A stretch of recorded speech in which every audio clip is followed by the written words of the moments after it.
আসসালামু আলাইকুম রহমতুল্লাহি ওয়া বারাকাতুহু। আউযু বিল্লাহি মিনাশ শাইতানির রাজীম। বিসমিল্লাহির রহমানির রহিম। বাংলাদেশ জামাত ইসলামীর রুকন হওয়ার জন্য যে হাদিসটি মুখস্থ করা অত্যাবশ্যক, যেটা মুখস্থ না হলে শপথের কর্মী হওয়া যায় না, আর হারিস আল আশআরী রাদিয়াল্লাহু তাআলা আনহু হচ্ছে হাদিসটি। আজকে আমি সেটা আপনাদের জন্য বিশুদ্ধভাবে তেলাওয়াত করে এবং তার অঙ্গ অনুবাদ করে দিব, যদি আপনাদের উপকারে আসে।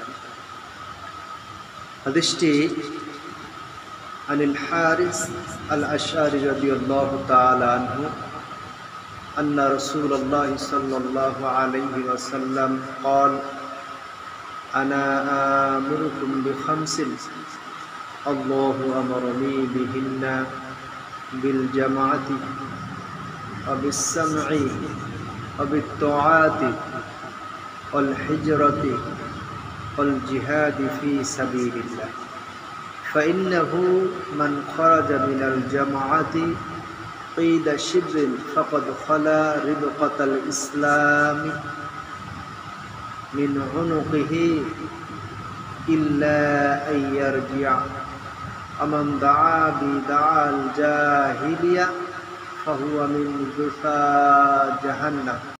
قالوا يا رسول الله وإن صام وصلى؟ قال وإن صام وصلى وزعم أنه مسلم. হাদিসটির অর্থ হচ্ছে, হযরত হারিস আল আশআরী রাদিয়াল্লাহু তাআলা আনহু হতে বর্ণিত, তিনি বলেন, নিশ্চয়ই নবী করিম সাল্লাল্লাহু আলাইহি ওয়াসাল্লাম বলেছেন, আমি তোমাদেরকে 5টি বিষয়ের আদেশ দিচ্ছি। যে 5টি বিষয়ের আল্লাহ তাআলা আমাকে দিয়েছেন তা হচ্ছে, জামাতবদ্ধ হবে, নেতার আদেশ মন দিয়ে শুনবে, তার আদেশ মেনে চলবে, আল্লাহর অপছন্দনীয় কাজ বর্জন করবে তথা হিজরত করবে এবং আল্লাহর পথে জিহাদ করবে।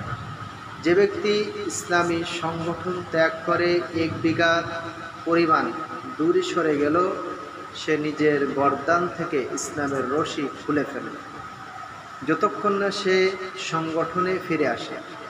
আর যে ব্যক্তি জাহিলিয়াতের নিয়ম নীতির দিকে মানুষকে আহ্বান করবে, সে জাহান্নামের জ্বালানি হবে। সাহাবাগণ জিজ্ঞেস করলেন, হে আল্লাহ রসুল সাল্লাল্লাহু আলাইহি ওয়াসাল্লাম, যদি সে নামাজ পড়ে ও রোজা রাখে? রাসূলুল্লাহ সাল্লাল্লাহু আলাইহি ওয়াসাল্লাম বলেন, যদি সে রোজা রাখে, নামাজ পড়ে, এমনকি নিজেকে মুসলিম হিসেবে দাবি করলেও। হাদিসটি তিরমিজির 2863 নাম্বার। আল্লাহ তাআলা আমাদের সকলকে এই হাদিসের উপরে আমল করার তৌফিক দান করুক। আসসালামু আলাইকুম ওয়া রাহমাতুল্লাহি ওয়া বারাকাতুহু।